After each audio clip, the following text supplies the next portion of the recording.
vamos a empezar como está mandado por el primer punto. Y yo creo que como una conferencia no tiene por qué ser una película de suspense, pues voy a comenzar diciendo lo más importante al principio, contrariando así las normas elementales de la retórica y de la oratoria. Y lo más importante que quería decir es lo siguiente. Si Lutero hoy levantara la cabeza y viera, y voy a decir unas cuantas cosas, y viera, por ejemplo, que sus himnos estaban muy dotados para la música, los agustinos al recibirlo hicieron constar lo dotado que estaba para la música.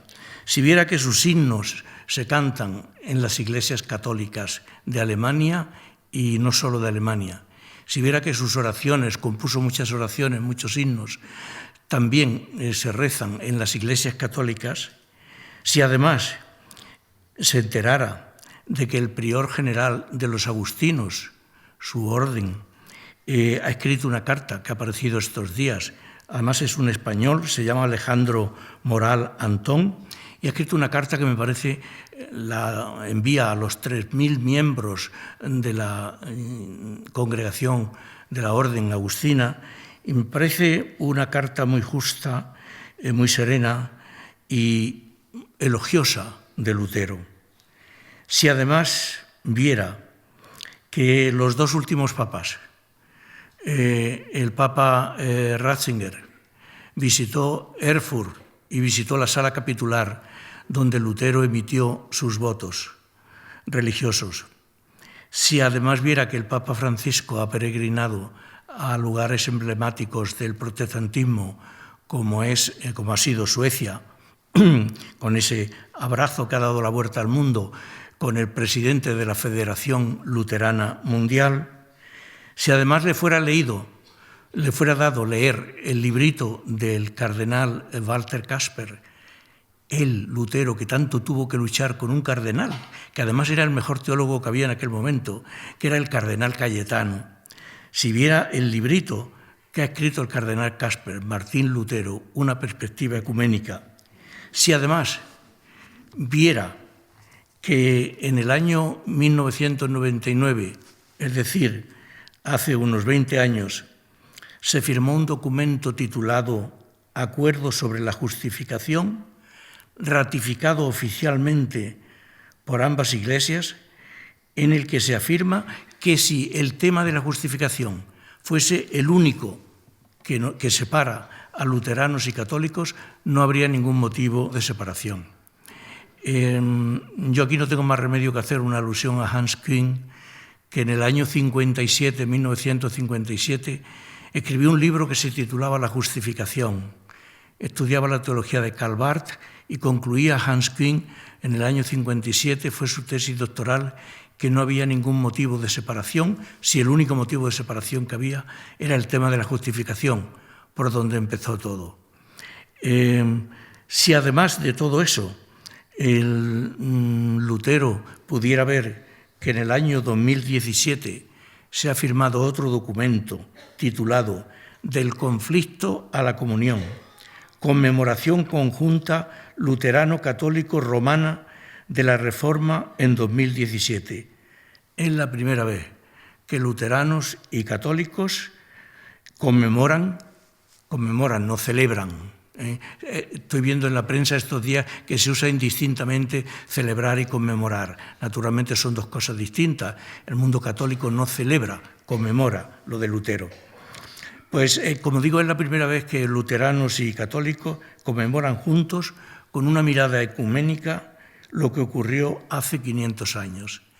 Si además le fuera dado a Lutero enterarse de que del año 1962 a 1965 se celebró un concilio llamado Vaticano II, en el que se le dio la razón a Lutero en los siguientes puntos: sacerdocio general de todos los fieles, uso de la lengua vernácula en la liturgia, comunión bajo las dos especies, de pan y de vino, protagonismo de los laicos en la Iglesia, protagonismo de las comunidades locales y, finalmente, la Biblia como alma del cristianismo y de la teología.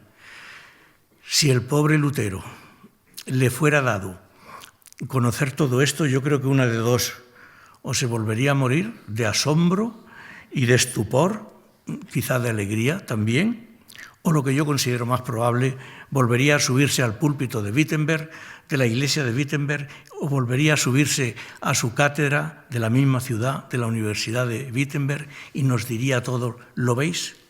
Yo tenía razón, por ahí tenían que ir las cosas. Y efectivamente la historia ha dado la razón a Lutero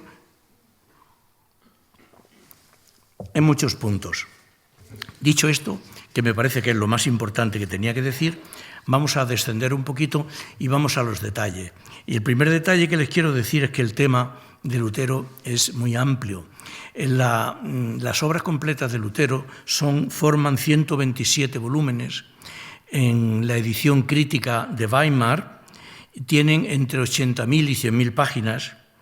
Espero que la Fundación no me haya invitado pensando que me he leído los 127 volúmenes de Lutero, pero me los habría leído con gusto. De estos 127 volúmenes, 14 son de cartas. Lutero se queja, dice, las cartas, la mayor parte del tiempo me la llevan las cartas.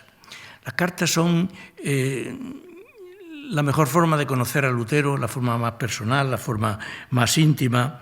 Las dirige a amigos, a enemigos, las dirige desde el Papa hasta el emperador, a los príncipes, a los señores feudales, a la gente sencilla, a todo el mundo dirige cartas.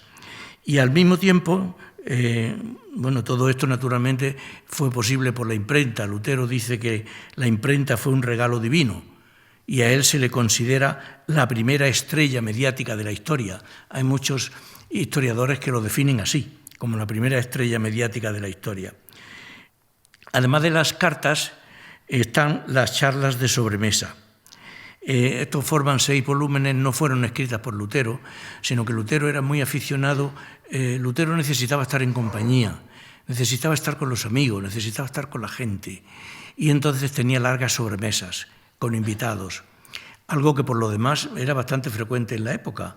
Yo recuerdo, por ejemplo, cómo Kant también tenía sobremesas largas, y Hegel cuenta las sobremesas que tenía con el Kultusminister de Prusia, donde discutían muy acaloradamente si el cristianismo duraría todavía 30 o 50 años. Hegel se apuntaba a los 50, generosamente. Quiero decir que era una costumbre lo de las charlas de sobremesa. Estas charlas de sobremesa, que como digo no están escritas por Lutero, pues los historiadores las consideran como reuniones de amigotes, dicen. Están escritas en un estilo muy libre, muy desenfadado, un poco groserillo a veces, con comentarios muy machistas. Solo había varones en estas charlas y de sobremesa circulaba bastante el vino, circulaba la cerveza, y entonces pues la gente se alegraba y bueno, pues no todo lo que se decía pues era lo que nosotros entenderíamos hoy por políticamente correcto. Las charlas se extienden desde 1929 hasta el año de la muerte de Lutero, desde 1529 a 1546. A este grupo se le denominó Camarilla de Comensales Agustinos. Por cierto, eran todos admiradores incondicionales de Lutero, por eso las charlas de sobremesa son grandes elogios de Lutero.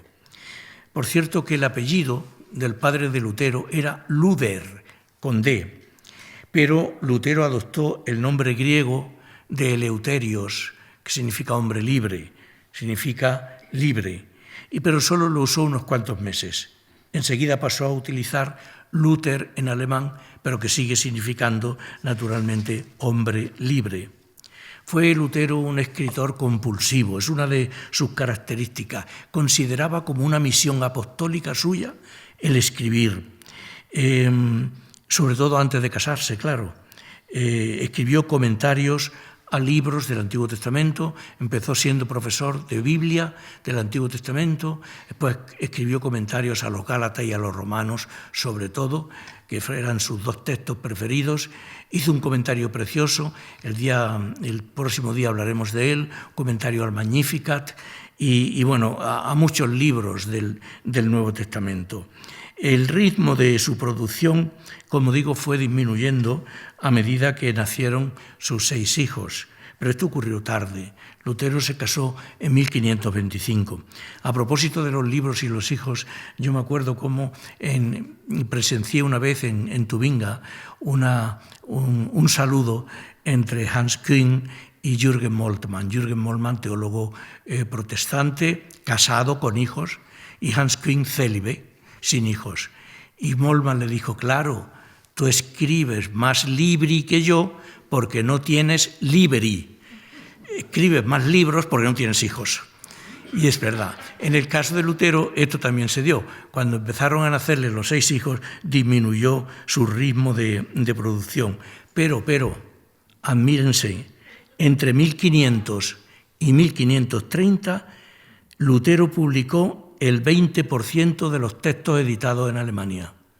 De todo lo que se publicó en esos 30 años en Alemania, el 20% era de Lutero. Y además se queja de muchas ediciones piratas que le hacían, se queja del mal papel que le ponían los libreros, se queja de la impresión defectuosa y se queja de los honorarios, o como se diga, de los ingresos, digamos, gigantes de los editores o impresores que tenía.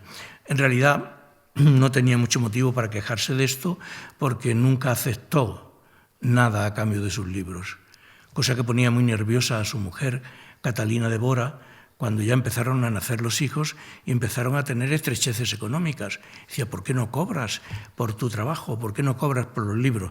Pero Lutero esto nunca lo hizo, nunca cobró. Con todo esto que les estoy diciendo algo para mí al menos muy importante, y es que la Reforma, Lutero y la Reforma, favorecieron muchísimo la motivación a la lectura, en una época en que solo en algunos territorios de mayor tamaño se había superado lo que se llamaba el umbral revolucionario del 10% de la población capaz de leer, y en menor proporción, siempre ha sido así, capaz de escribir. Por eso no es extraño que Erasmo dijera, la causa de Lutero es la causa de las ciencias. Saber leer favorecía las ciencias y el estilo antidogmático de Lutero también favorecía las ciencias. Entre paréntesis, también Carlos Marx dijo que Lutero era el economista alemán más antiguo por su crítica a la usura y a la codicia. Uno, por tanto, de los grandes méritos de Lutero y la Reforma fue, y a mí no me parece de los menores, aunque no sea religioso, fue el retroceso del analfabetismo en Alemania. El incremento de la producción bibliográfica. Lutero escribía de todo, libros, panfletos, octavillas, y además a Lutero le respondían, a su vez, con libros, con panfletos, con octavillas. Todo esto invitaba muchísimo a la lectura, favoreció muchísimo la lectura.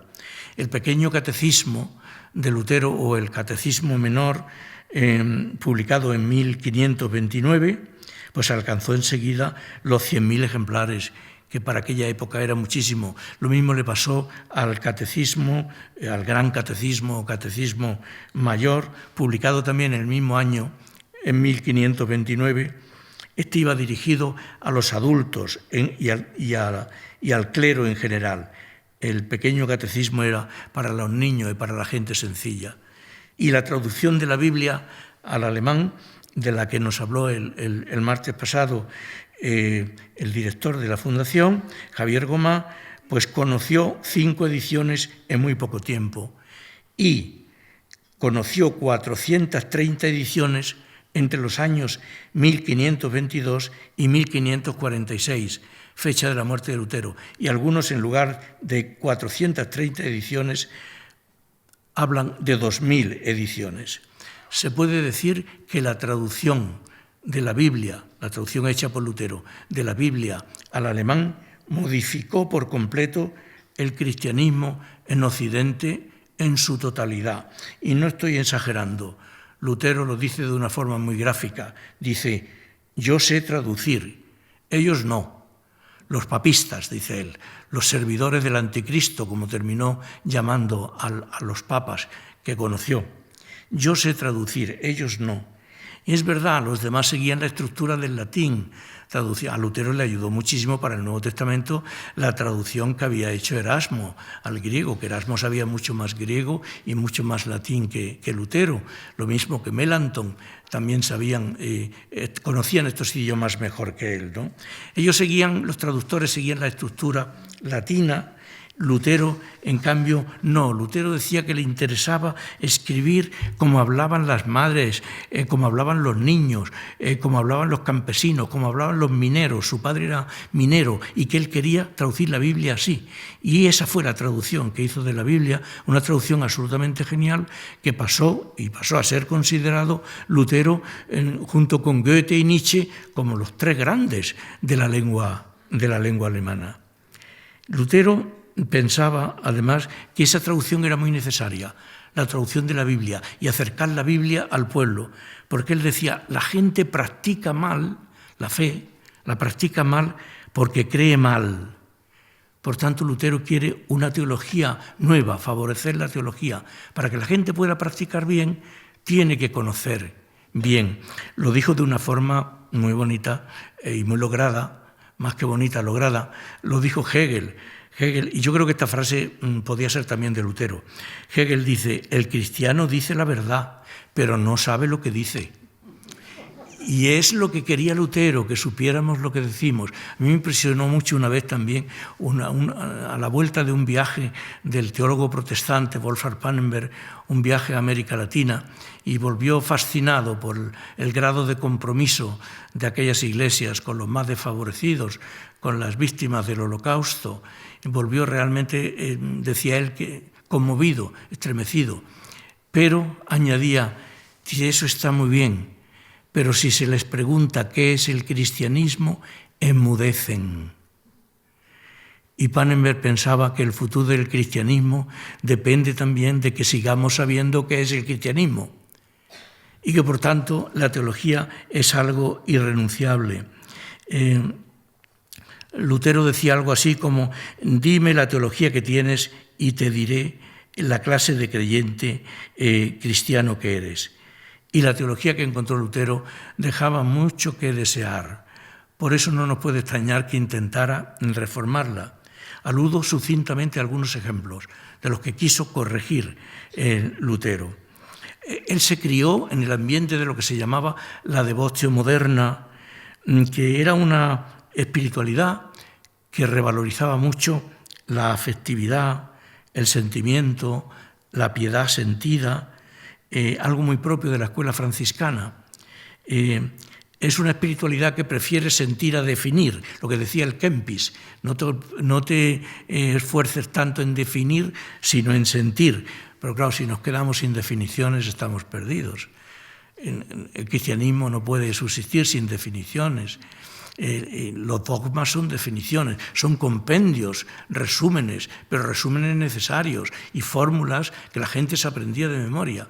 Y lo que pasa es que esos dogmas pueden ser expuestos de una manera no dogmática, pueden ser expuestos argumentativamente, pero naturalmente las definiciones, los dogmas es algo que necesitan todas las religiones y también el cristianismo. Lutero se encontró con una piedad muy individualista. El fundador de la devotio moderna se llamaba Gerardo Grote y no quiso ni siquiera ordenarse de sacerdote. Se sentía indigno, se ordenó únicamente de diácono para poder predicar. Le daba pavor ordenarse de sacerdote y tener que escuchar, por ejemplo, confesiones. La misa había perdido su carácter comunitario. Las lecturas eran ahogadas por la música. Se leía en latín y mientras sonaba el órgano. Nadie se enteraba de nada. La palabra no contaba. De ahí que Lutero vaya a insistir tanto en la palabra. Y para él la palabra, ante todo, la palabra de la Biblia, la palabra bíblica. La gente, por tanto, no se enteraba de nada, Se trataba solo de mirar, y mirar es muy bonito. Platón tiene unos textos sobre mirar y sobre la dignidad de la mirada, unos textos preciosos. Mirar es muy bonito, pero claro, también está el oído. Y también es necesario, fides es auditu, que decía San Pablo, la fe entra por el oído. Era necesario, por tanto, revalorizar la palabra. Como se trataba de mirar, pues se recomendaba que el sacerdote elevara la sagrada forma, la elevara 3 veces para que la gente la pudiera contemplar. Enseguida surgieron los abusos, ¿cómo no? Muchas personas pagaban para que el sacerdote elevara una vez más la sagrada forma.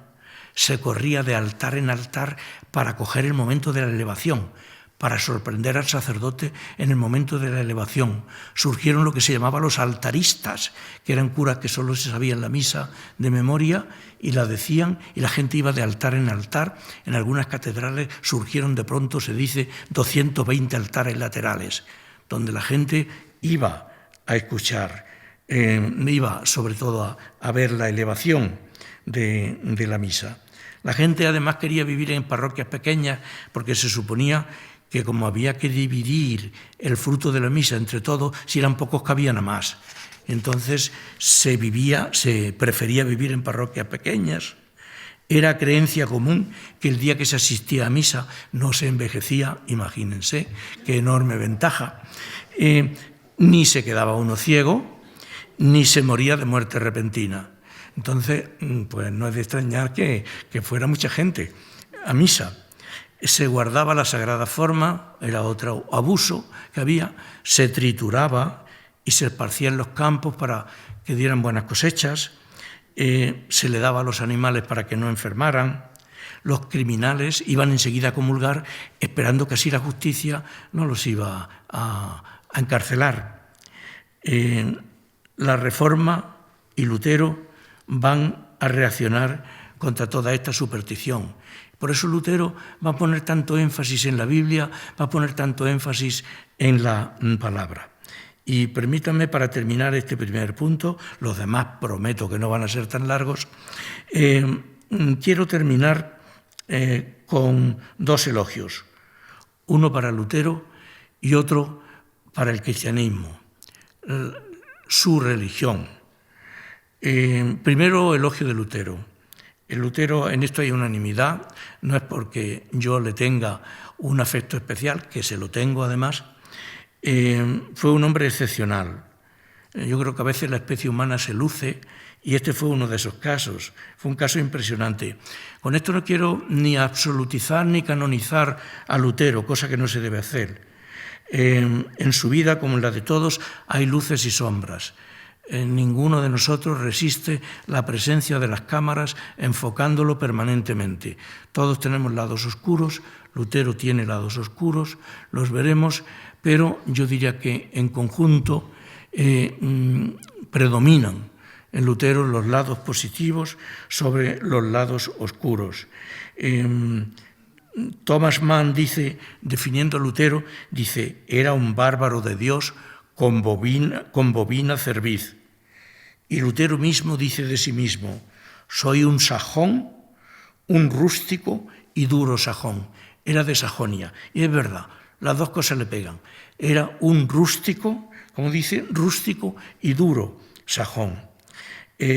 Lo que yo no haría nunca es repetir, se hizo clásico, es un buen libro, pero muy en contra de Lutero, del padre de Nivre. Dice, Lutero era un dominico. Lutero, en ti no hay nada de divino. Bueno, eso en primer lugar no se puede decir de nadie, ¿no? Pero mucho menos de Lutero. Yo iría más bien con otro dominico, al que todos hemos admirado mucho y hemos querido mucho, el padre Congar. Dice, Lutero no es el Evangelio. Lo importante es ir hacia el Evangelio juntamente con él, con Lutero. Yo creo que es difícil decirlo mejor de lo que lo dijo el padre Congar. Congar cree que Lutero fue un innovador doctrinal, sin duda, fue un batallador, sin duda también, fue un subversivo, fue un seductor, fue un visionario, todas estas cosas lo fue. No es de extrañar que 500 años después de su muerte pues estén ocurriendo las conmemoraciones que están ocurriendo y las celebraciones que están ocurriendo. He empezado por eso diciendo lo más importante, todos los avances que se han dado en la teología ecuménica. Hans Küng, al que ya he citado a propósito de la justificación, tiene un libro muy bonito que se llama Grandes Pensadores Cristianos. Y entre esos grandes pensadores cristianos, cómo no, está Lutero, no podía faltar Lutero, ¿no? Y él le dedica un capítulo y le atribuye con razón a Lutero un cambio trascendental de paradigma. Lutero, dice Hans Küng, supo captar como nadie los apasionados anhelos religiosos de su tiempo. Todo el mundo, dice, hablaba de la necesidad de una reforma in capite et in membris, en la cabeza y en los miembros, en el papado y en los creyentes de a pie. Pero dice que faltaba el genio religioso que la encarnara. Y ese genio religioso que encarnó la reforma necesaria fue Lutero. La palabra reforma está ya en el Antiguo Testamento. La palabra reforma la utilizó Jesús de Nazaret. Cuando habla de la conversión, Jesús, cuando invita a la conversión, en realidad lo que está diciendo es que haya una reforma de vida. Y había una frase muy antigua que siempre se decía que era Ecclesia semper reformanda. La Iglesia siempre tiene necesidad de reforma. Por tanto, Lutero no fue ni muchísimo menos el primero que habló de la reforma. Vean, en el año que nace Lutero, en 1482, toda Europa era católica y obediente al Papa de Roma. 63 años después, cuando muere Lutero, murió a los 63 años, casi la mitad de Europa se había separado de Roma. Por supuesto, no fue solo Lutero. Fue decisivo el apoyo de los príncipes alemanes y fue decisivo el hartazgo total que tenía Alemania con los famosos gravámina, las cargas económicas que Roma imponía al pueblo alemán, las injerencias de Roma, la cultura alemana, que herían profundamente el sentimiento nacionalista alemán. Eran demasiadas exigencias financieras y demasiado desprecio por parte de Roma para Alemania, que ya entonces pues era probablemente la nación más culta de Europa. Además, Lutero nace en Turingia, Eisleben se llamaba su pueblo, pueblecito muy pequeño, y nace en el Sacro Imperio Germánico, que en ese momento era un mosaico de estados y ciudades libres sin una autoridad común. Aquello era un auténtico desastre, todos en guerra contra todos. Es una época bisagra entre la sociedad medieval y una realidad europea nueva. En parte, Lutero será fruto de ese cambio. Solo desde la tensión, creo, entre la Edad Media y la Edad Moderna es posible entender a Lutero y es posible que surja una figura como Lutero. A mí me recuerda esto lo que Ortega y Gasset decía de Nicolás de Cusa. Nicolás de Cusa, hombre puente entre la Edad Media y la Edad Moderna, hombre del siglo XV, y decía Ortega y Gasset que le encantaba Nicolás de Cusa, y decía, Nicolás de Cusa era un hombre que bizqueaba, que estaba bizco. ¿Qué quería decir? Que con un ojo miraba al lugar de donde venía la Edad Media con tanta grandeza como tuvo aquella época, y con el otro ojo miraba a lo que venía, miraba al futuro, miraba a la Edad Moderna. Pues yo creo que a Lutero de Lutero se puede decir lo mismo. Seguía siendo un hombre de la Edad Media y lo fue en muchas cosas. Pero al mismo tiempo oteó nuevos horizontes, se dio cuenta de lo que venía. Había además un conflicto grande entre los príncipes y los restantes estamentos. El derecho de elección, por ejemplo, del emperador era ejercido por los 7 príncipes electores. Ellos lo elegían y después el Papa lo coronaba. Y estos 7 príncipes electores, de ellos, 3 eran arzobispos, obispos o abades que a su vez también eran elegidos por Roma, tenían que ser elegidos y confirmados por el Papa. Por cierto que aquí nació el nombre de protestantes, que tanto éxito ha tenido después. Hablamos del protestantismo. Naturalmente, el protestantismo tiene distintas tradiciones. Una es la tradición luterana, otra es la tradición calvinista, otra es la tradición anglicana, otra es la tradición anabaptista. Pero el nombre de protestante, de protestantismo, viene de que en la segunda dieta de Spira, los príncipes protestantes que estaban en minoría protestaron porque se les negaron algunos derechos que ya se les habían concedido en el 1526 en la primera dieta de Spira. Entonces pasaron a llamarse protestantes porque formularon allí una protesta muy fuerte. Las personas, para terminar este elogio de Lutero, yo creo que no somos, creo que lo he dicho, que no somos solo lo que hemos sido en determinados momentos de nuestra vida, sino lo que hemos llegado a ser. Yo creo que esto es muy importante, No medir a nadie por una instantánea de un momento quizá oscuro de su vida, sino tener en cuenta lo que decía Hegel, la verdad es el todo. Y la verdad de las cosas finitas, añadía, es su final. Y el final de Lutero, lo veremos el próximo día, fue un final bastante ejemplar. Y lo que ha llegado a ser Lutero para la humanidad me parece que es un auténtico regalo. Como digo, con sombras, La mayor sombra que hay, la anticipo, aunque hablaremos de ella despacio el próximo día, la mayor sombra que hay en la biografía de Lutero es la guerra de los campesinos, la rebelión de los campesinos. A esto se le ha llamado Die Leiche im Schrank des Protestantismus, el cadáver escondido en el armario del protestantismo. Es lo más duro que ocurrió probablemente, aunque ya veremos también lo complejo que fue todo eso, pero no cabe duda que eso marcó el declive de Lutero, eso y su matrimonio. Esas dos cosas ocurridas en el mismo año, en 1525, marcaron el declive de Lutero. Iba yo a decir que a partir de ahí Lutero no levantó cabeza, eso sería una exageración, pero no cabe duda que Lutero lo notó mucho. Segundo elogio, ya muy breve, es para el cristianismo. Digo muy breve porque no lo necesita. Yo creo que no cualquier religión hubiera podido integrar a una figura como Lutero, una figura de la grandeza, de la peligrosidad también de Lutero.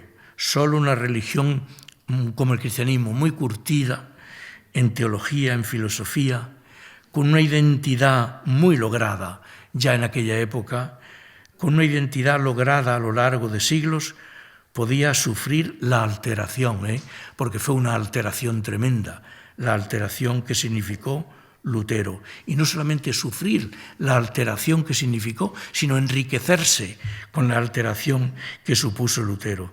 Lutero hizo que el catolicismo se convirtiera en cristianismo. Estoy diciendo una cosa que no es correcta del todo, porque sigue siendo catolicismo y cristianismo, pero tuvo mucho mérito que Lutero, a pesar de no usar apenas el término cristianismo, porque el término cristianismo no aparece en la Biblia, y como Lutero lo que quería era una reconducción de todo a la Biblia, una reconducción de todo al Evangelio, pues entonces apenas utilizó el término cristianismo. El término cristianismo solo aparece muy tardíamente en los Hechos de los Apóstoles, allá por el año 110. Pero la Reforma resucitó el término cristianismo, no Lutero, sino la Reforma, entendiendo por cristianismo la verdadera fe cristiana y su práctica, distinguiéndola de la cristiandad. La cristiandad es en lo que nacemos, en lo que nos bautizan, ese cristianismo que tenemos todos al nacer, si nacemos en un país cristiano. Eso se llama cristiandad. Y lo que hizo la Reforma fue convertir la cristiandad o luchar para que la cristiandad se convirtiera en cristianismo. Y bueno, eso es un gran mérito de la Reforma. Y permítame, ahora sí es que de verdad termino este primer punto, con unos cuantos datos biográficos. Lutero era hijo de campesinos, pero muy pronto sus padres lograron un ascenso y su padre se convirtió en minero, entró en el mundo de la minería. Por eso Lutero creció en un pueblo minero, en Mansfeld, que tenía unos 2000 habitantes por aquella época, muy cercano a su aldea, a Eisleben, a donde él había nacido. Estudió en la Universidad de Erfurt, que por entonces tenía unos 24.000 habitantes, Erfurt, y pasó casi toda su vida en Wittenberg, una ciudad que, según Lutero, dice, constaba de casas enfangadas y calles sucias. La familia de Lutero eran 8 hermanos, Lutero era el mayor, el primogénito, y su familia cuidó mucho la formación de Lutero, también por motivos, entre comillas, egoístas, porque querían que fuera abogado para proteger el negocio familiar de la minería, que estaba muy puesto en cuestión. Hubo muchas revueltas de los mineros, hubo revueltas de todos los gremios en la Alemania de entonces, porque era una Alemania con grandes problemas sociales. Pero para disgusto de su padre, Lutero, en 1505, dejó los estudios de Derecho e ingresó en el monasterio de los agustinos de Erfurt, despidiéndose la noche anterior de su grupo de amigos que no se podían creer que Lutero, el más brillante de todos ellos, en todos los aspectos, dejara la universidad y entrara en un convento de frailes agustinos. Bastantes biógrafos de Lutero hablan aquí del influjo que pudo tener, yo creo que lo tuvo, la experiencia de la tormenta. Al regresar un día de la universidad a su casa, Lutero sufrió una tormenta, se desencadenó una tormenta y muy al lado de Lutero, muy cerca de donde él estaba, cayó un rayo que estuvo a punto de fulminarlo, y entonces el Lutero, asustado, aterrorizado, gritó: «Santa Ana», era la patrona de los mineros, «Santa Ana, sálvame y me haré fraile». 15 días después entró en el convento de los agustinos. Entonces se cumplían las promesas. Dentro de la orden agustina recibió el influjo de un hombre que fue crucial en su vida, aunque no terminó del todo bien con él. Juan Staupitz se llamaba, que es el artífice de la creación de la Universidad de Wittenberg, que no fue creada para Lutero, pero en realidad debió su auge a Lutero. Apenas había estudiantes y en el momento que Lutero asumió la cátedra de Biblia empezaron a llover estudiantes de todas partes de Alemania a la Universidad de Wittenberg. En esta época en la que Lutero entra en el convento fueron días para él duros. Tengan en cuenta que es una época de grandes catástrofes, es una época de grandes epidemias, de peste.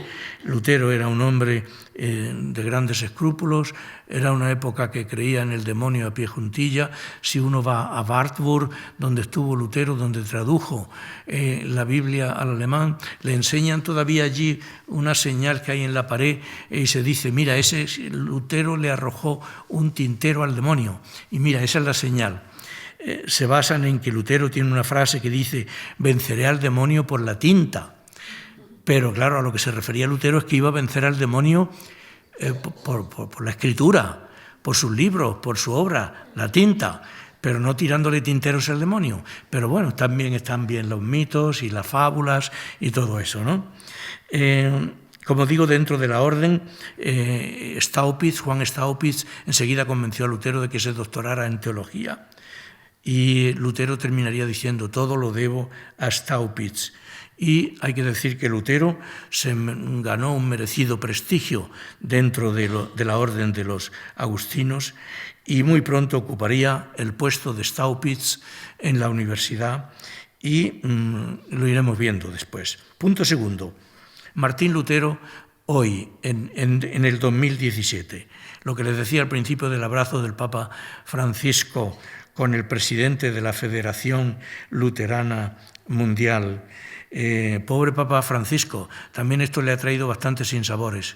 Si se meten en las redes, son tremendas las críticas que le hacen por haber ido a Suecia, haber ido a la Catedral Luterana de Lund, haberse dado un abrazo con el presidente de la Federación Luterana, haber tenido una celebración ecuménica con él, conmemorando los 500 años de la Reforma luterana.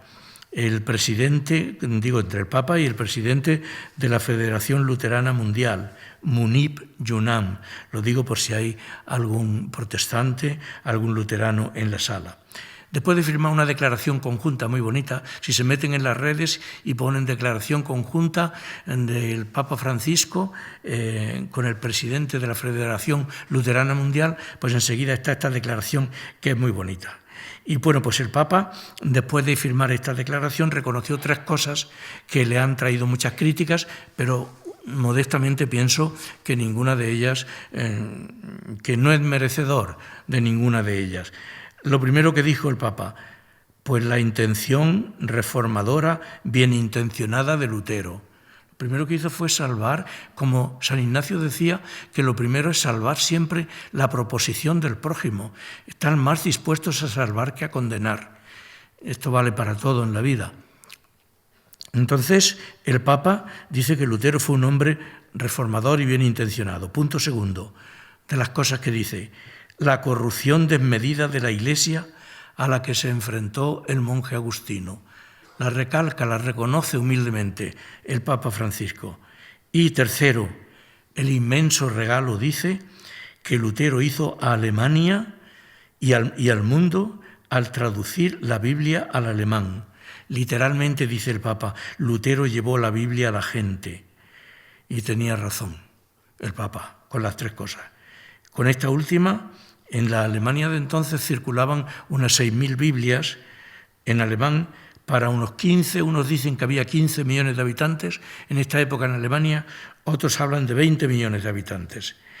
Pero bueno, pues eran muy pocos. Esta no era, desde luego, la primera traducción que se hacía al alemán de la Biblia. Había habido otras antes, pero desde luego ninguna alcanzó la grandeza que tuvo esta traducción.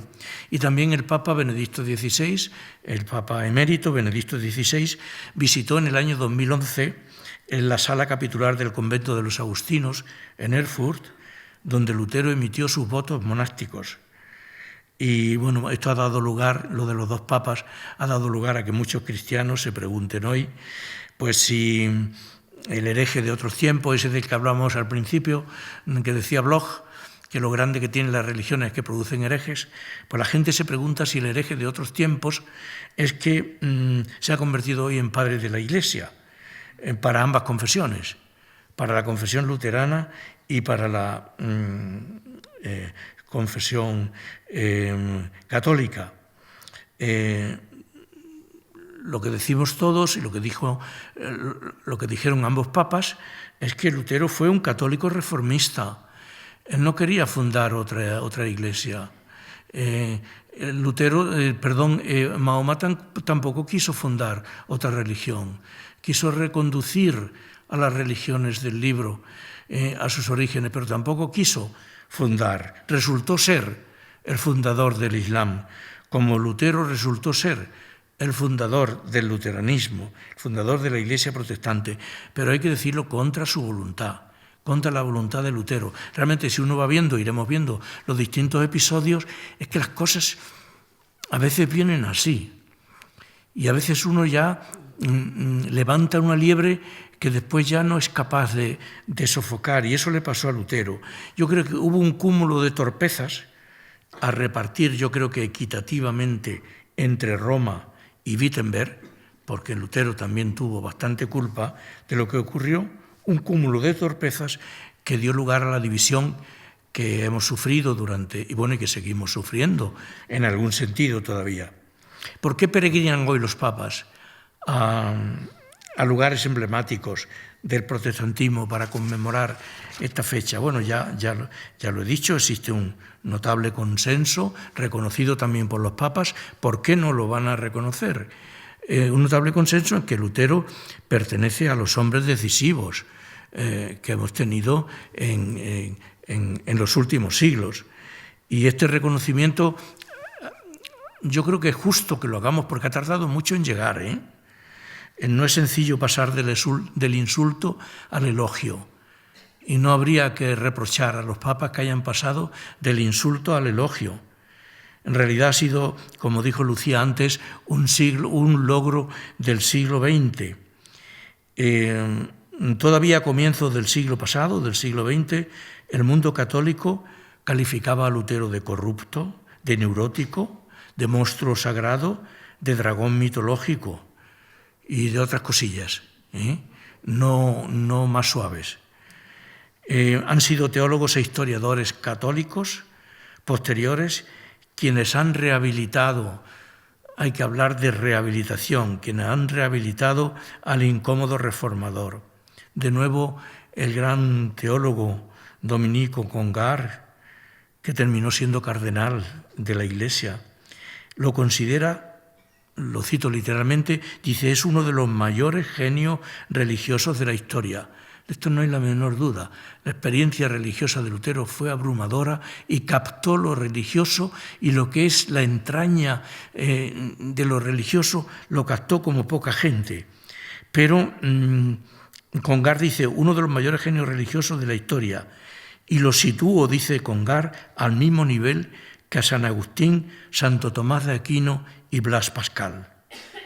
Y bueno, ya les hablé antes de que hace solo unos meses el cardenal Walter Kasper ha escrito ese librito, Martín Lutero, una perspectiva ecuménica en la que también es justo, creo, y elogia a Lutero. Solo una valoración serena y objetiva y justa como la que han llevado a cabo estas rehabilitaciones históricas de autores teólogos católicos. Yo tuve algunos de los más importantes, lo tuve, perdonen la alusión personal, pero lo tuve, Iserlo, que es uno de los grandes historiadores de la Reforma Protestante, y lo tuve de profesor en la Universidad de Münster. Pues sin estos historiadores católicos, sin el inmenso trabajo bien intencionado que han realizado, yo creo que ni el Papa Francisco hubiera encontrado el camino que conducía a Suecia, ni el Papa Ratzinger hubiera encontrado el camino que le condujo a Erfurt.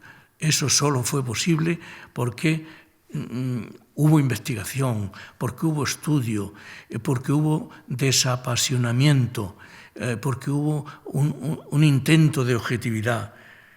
Pero ¿por qué ocurrió todo esto? Vayamos a los orígenes. ¿Qué le pasó a Lutero al principio? Pues bueno, el punto tercero, que lo titulo La justificación por la fe.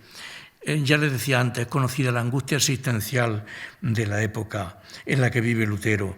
Es una época de búsqueda de Dios. Claro, esto hoy es difícil de entender en una Europa secularizada, cuando uno presenta a una persona tan abrumadoramente religiosa, a una persona con unos escrúpulos religiosos, con un sentido del pecado, como Lutero, pues esto es difícil de entender, o a lo mejor no tan difícil, porque realmente la repercusión que está teniendo el quinto centenario de la Reforma, pues por lo menos nos dice que hay mucha gente todavía que a estas cosas le dicen mucho. Las grandes catástrofes naturales que había en aquella época se atribuían a un Dios muy enfadado, a un Dios airado. Dios estaba enfadado y por el pecado de los hombres, y por eso nos iba tan mal. Por eso la gran pregunta para Lutero no es si existe Dios o no. Tampoco era la pregunta de su época. Su época estaba convencida de que existía Dios. No había duda ninguna de que Dios existía, sino que la gran pregunta de Lutero y la gran pregunta de su época, solo que Lutero fue el que mejor la formuló, la gran pregunta es: Wie kriege ich einen gnädigen Gott? ¿Cómo logro yo un Dios misericordioso? Yo sé que existe Dios, pero ¿me salvará? La salvación siempre ha sido un bien escaso. Las religiones la han administrado de una forma muy raquítica, siempre han amenazado con la condena. Y la salvación ha sido siempre un bien escaso. Y Lutero, en estos momentos, pues está muy inseguro de que ese Dios lo vaya a salvar a él. El Lutero quiere sentir a Dios.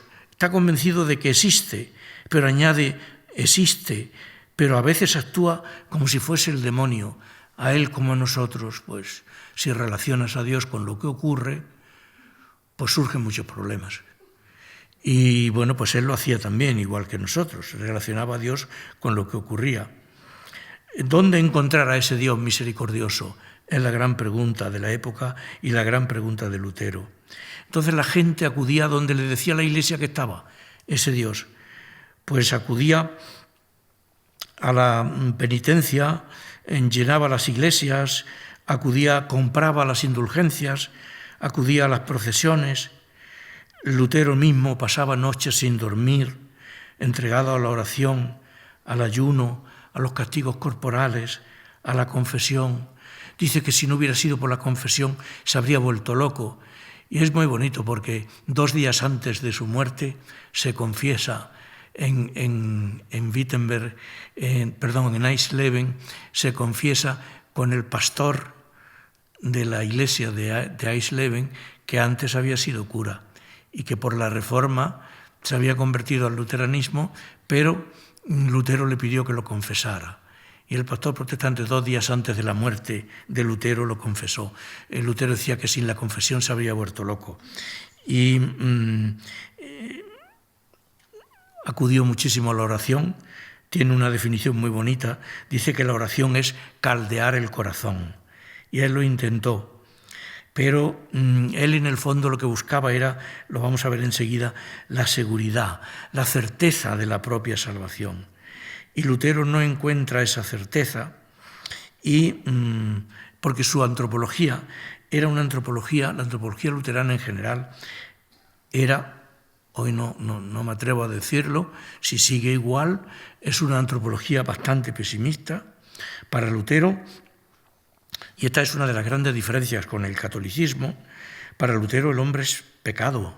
El bautismo no borra el pecado original.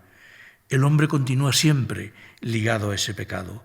En cambio, la concepción católica era y es mucho más optimista. El catolicismo dice, hombre, si el hombre fue creado a imagen de Dios, pues lo más probable es que se parezca y haya heredado rasgos de Dios y que en él no todo sea malo, no todo sea pecado, no haya que tener una visión tan negativa de todo eso. Lutero confiesa que sentía terror siempre que oía hablar de la justicia de Dios, porque pensaba, si Dios es justo, yo estoy perdido.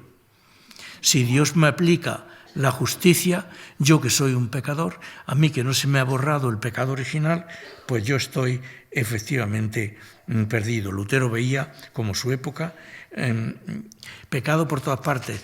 Curiosamente, a lo mejor no hubiera debido ser así, en el sentido de que Lutero era agustino y Agustín tuvo una gran generosidad, amplitud de miras al enfrentarse al pecado. Agustín dice que es muy difícil cometer un pecado mortal, que es muy difícil decir un no rotundo a Dios. San Agustín pensaba que para decir un no rotundo a Dios, primero hay que conocer a Dios, pero si lo conoces a fondo es imposible darle un no rotundo. Luego, quien peca, decía San Agustín, no peca. Cree que peca, pero no peca. Porque si peca es porque no conoce a Dios. Y si no lo conoce, no peca. Y si lo conoce, tampoco. Y además añadía San Agustín, es que la libertad es un don, un don raro. Y hoy lo sabemos. Nadie lo supo probablemente en la filosofía occidental mejor que Spinoza. Pero bueno, los demás lo hemos aprendido de él. La libertad, pues, es un don raro, es un don limitado. Somos limitadamente libres.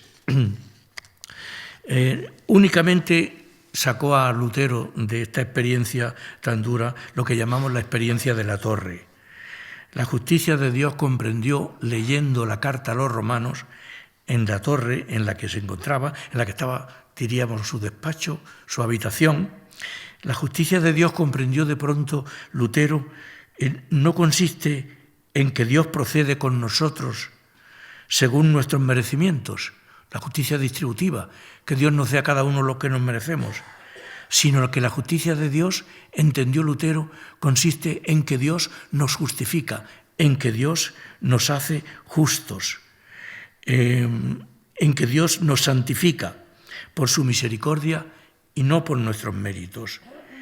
El hombre solo debe poner la fe y Dios hace lo demás.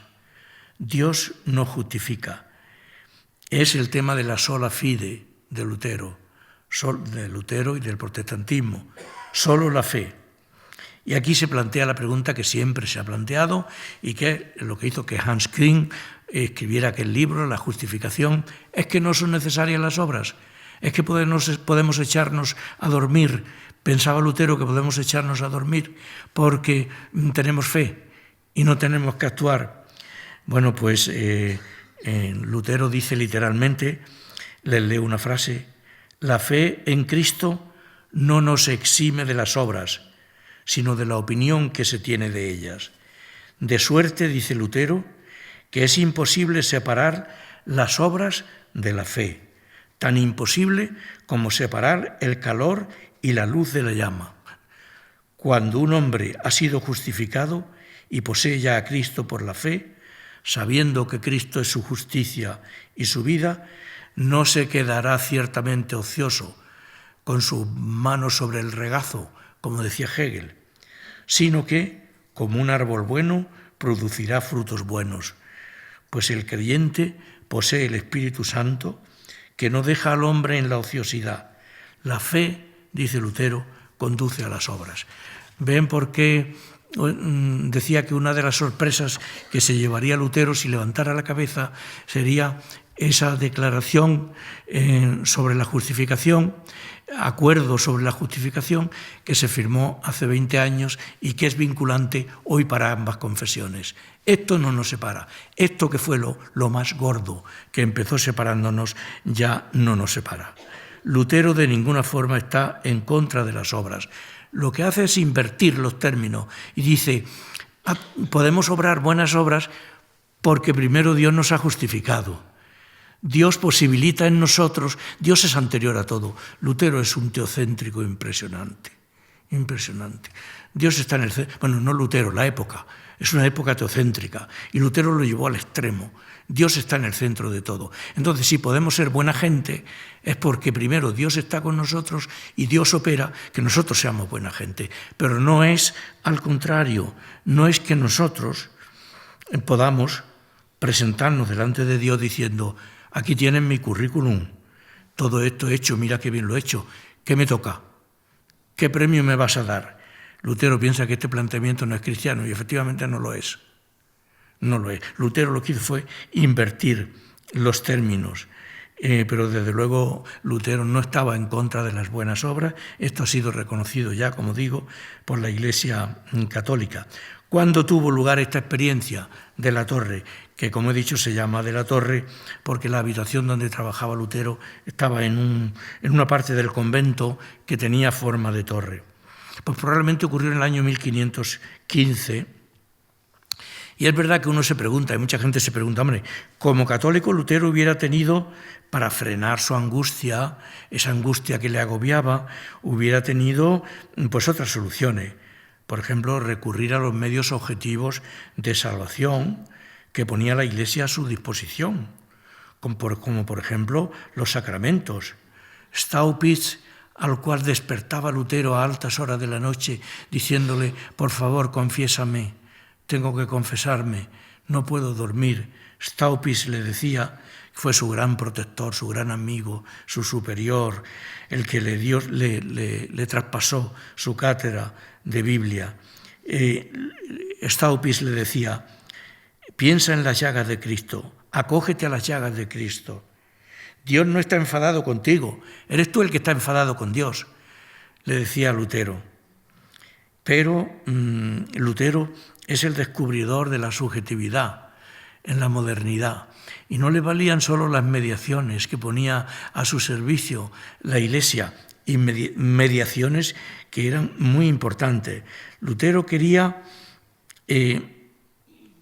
enterarse, experimentar él mismo, sentir él mismo la salvación y no que le garantizaran, le objetivaran desde fuera a base de sacramentos, a base de indulgencia en la salvación. Es el descubridor de la subjetividad y quería llegar por él mismo a esa salvación. Lutero tenía un sentido impresionante de lo que Rudolf Otto llamaba lo tremendo y lo fascinante. Habla Rudolf Otto, uno de los grandes estudiosos de Lutero también, y habla de lo tremendo y lo fascinante, de la experiencia religiosa como algo tremendo y fascinante. Y esto es lo que le ocurría a Lutero, que se encontraba con esa experiencia que por una parte le daba miedo, era tremenda, pero por otra parte era fascinante. Decía, ¡ay, qué bien me siento con ella! Le gustaba esa experiencia. La experiencia religiosa siempre ha tenido estos dos polos. La gente que ha sido profundamente religiosa ha sentido, por una parte, temor y temblor, como diría Kierkegaard, y por otra parte, pues la felicidad que produce. Cuarto punto, viaje a Roma, viaje a pie a Roma.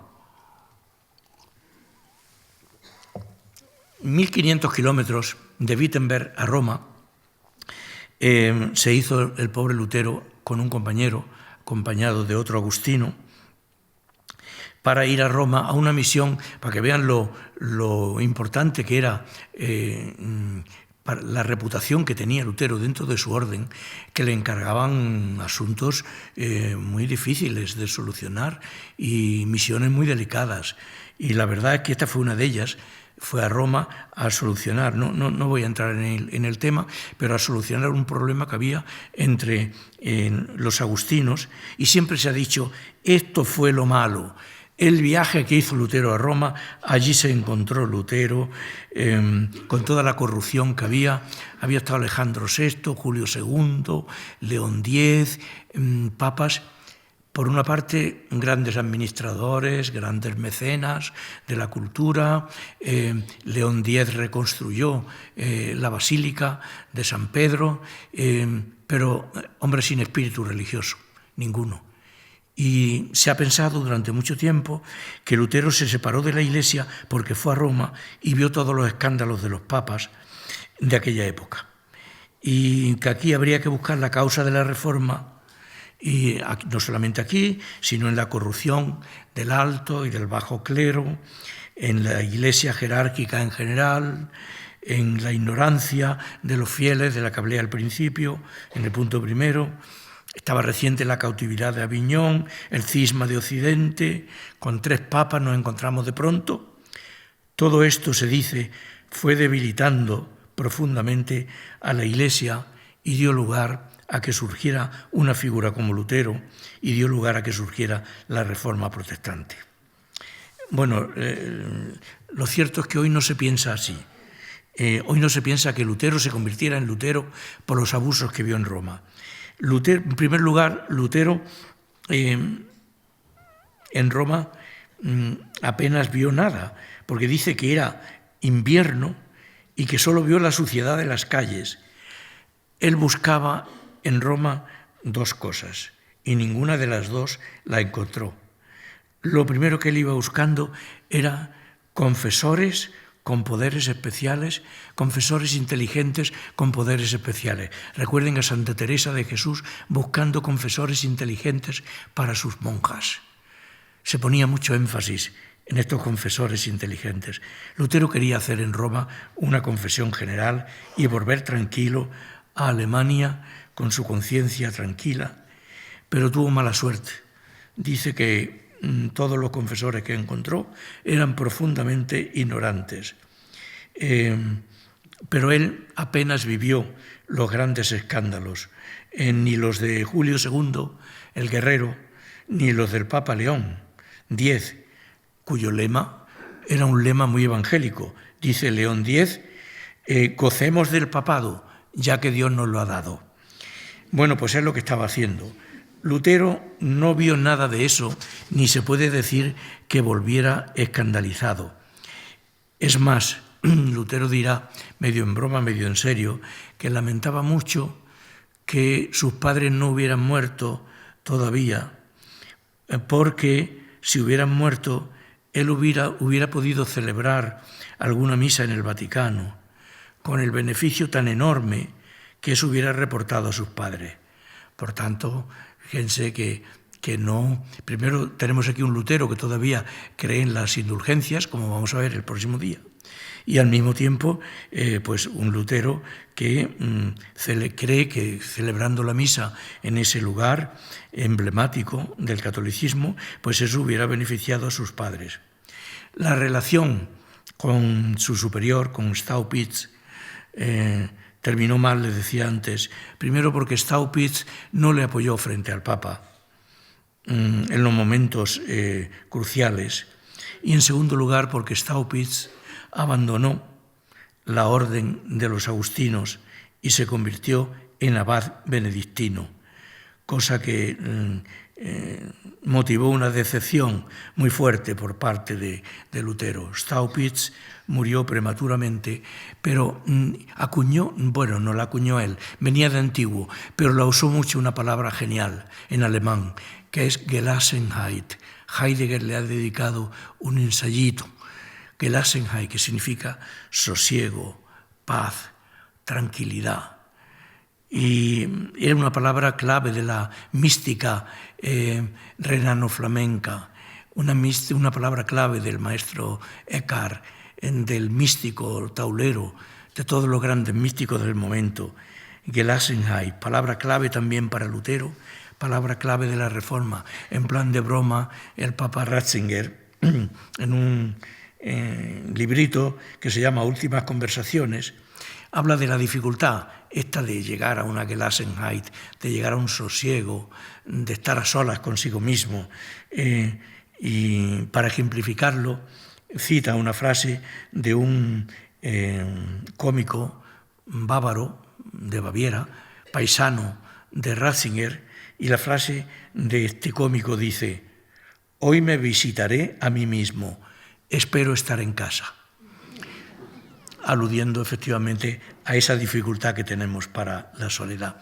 En 5 minutos termino el punto quinto, que era lo que me había propuesto para hoy. Lutero y Erasmo, la lucha por la libertad cristiana.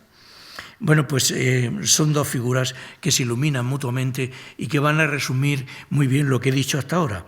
Erasmo, el gran humanista, Lutero quería a toda costa atraerlo a la Reforma, pero la divisa de Erasmo fue ni contra Lutero, era demasiado peligroso Lutero para declararse contra él, ni con Lutero.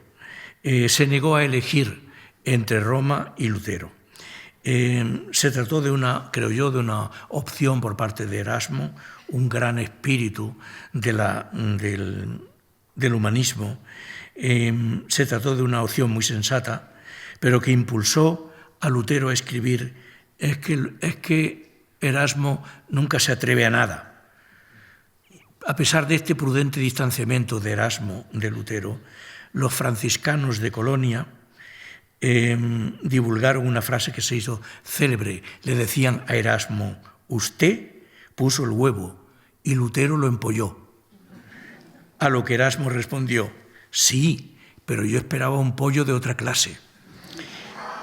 En los inicios de la Reforma, Lutero sentía una gran admiración por Erasmo. Erasmo superaba a Lutero en muchas cosas, entre otras cosas en el conocimiento del griego, como les dije antes.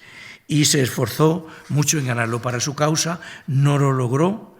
Erasmo dejó meridianamente claro, lo cito literalmente: «Nunca he tenido intención de reconocer a tu iglesia». Erasmo era consciente de que la otra iglesia, la papista, la que Lutero llamaba papista, la del Papa, tenía muchos defectos. Pero Erasmo dijo: a pesar de todo, no pienso desertar de ella. Y la lucha entre estos dos hombres se dio con dos libritos absolutamente geniales que se titulan así. El de Erasmo, deseoso de marcar sus diferencias con Lutero, escribió un librito que se titulaba De libero arbitrio, en latín, sobre el libre albedrío. Era una defensa humanista, culta, filosófica, teológica, madura, de la libertad. Una libertad que, en opinión de Erasmo, Lutero destruía al permitir que Dios lo invadiese todo. Lo que decíamos antes, el teocentrismo total de Lutero. La enorme fuerza religiosa de Lutero, este teocentrismo abrumador, entraba en conflicto con el humanismo de Erasmo. Al reformador, a Lutero le interesaba más la libertad de Dios que la del hombre. Erasmo, según Lutero, era un tibio. Lutero dice, eres un escéptico. De hecho, Lutero le dice, Erasmo, el Espíritu Santo no es escéptico, tenlo en cuenta. Y tenía razón Lutero en esto. Erasmo era un filósofo moral, estaba convencido de que la moral era lo principal, de que la moral era el asunto principal de la religión. Y a la luz de esta preferencia por lo moral, pues Erasmo no podía admitir lo de la voluntad encadenada de Lutero, el negar la libertad. Si niegas la libertad, no hay imputabilidad ética. Si niegas la libertad, en realidad no existe el hecho moral, no existe la ética. Cuando Lutero leyó este librito, escribió otro que lo tituló, un año después del de Erasmo, lo tituló De servo arbitrio. Erasmo, de libre arbitrio. Lutero, de servo arbitrio, de la voluntad encadenada, sobre la voluntad encadenada. Lutero sostuvo hasta el final que había sido su mejor escrito. Parece que no. Es un escrito breve, 25 o 30 páginas, y lo que sí refleja, y con esto termino, lo que sí refleja es la abismal profundidad de la experiencia religiosa de Lutero. Es la confrontación de la fe religiosa inquebrantable de Lutero con el moralismo racionalista del humanismo de la época y del humanismo de Erasmo. A Lutero le parece, y a lo mejor tenía razón, que Erasmo no se había enterado de nada en el ámbito de la experiencia religiosa. Nuestra salvación, dice Lutero, no puede depender de nuestra libertad, porque nuestra libertad es muy frágil. Si nuestra salvación dependiera de nuestra libertad, nunca íbamos a estar seguros de ella. Y Lutero, lo dijimos antes, quería a toda costa estar seguro de esa salvación. La salvación que Lutero ve en Erasmo, dice, es la salvación del Dios sonriente de los filósofos. Lutero se ríe de ese Dios sonriente. Lo que él quiere no es un Dios sonriente que se aviene bien con todo, sino que lo que él quiere es el Dios del misterio que nos envuelve, el Dios que es lo totalmente otro. Una salvación que no se deja comprar y por las indulgencias, una salvación que tiene que nacer de la experiencia que tuvo Lutero en la Torre, cuando leyendo San Pablo lee las dos cosas que dice San Pablo. Por una parte dice San Pablo, estamos salvados, y por otra añade, operemos nuestra salvación. Pero en este orden, precisamente porque estamos salvados, porque Dios nos ha salvado, podemos operar nuestra salvación. A Lutero le parece que Erasmo convierte la Biblia en un código moral. Tu Dios, le dice Erasmo, es un Dios adormecido, es un Dios sereno, previsible.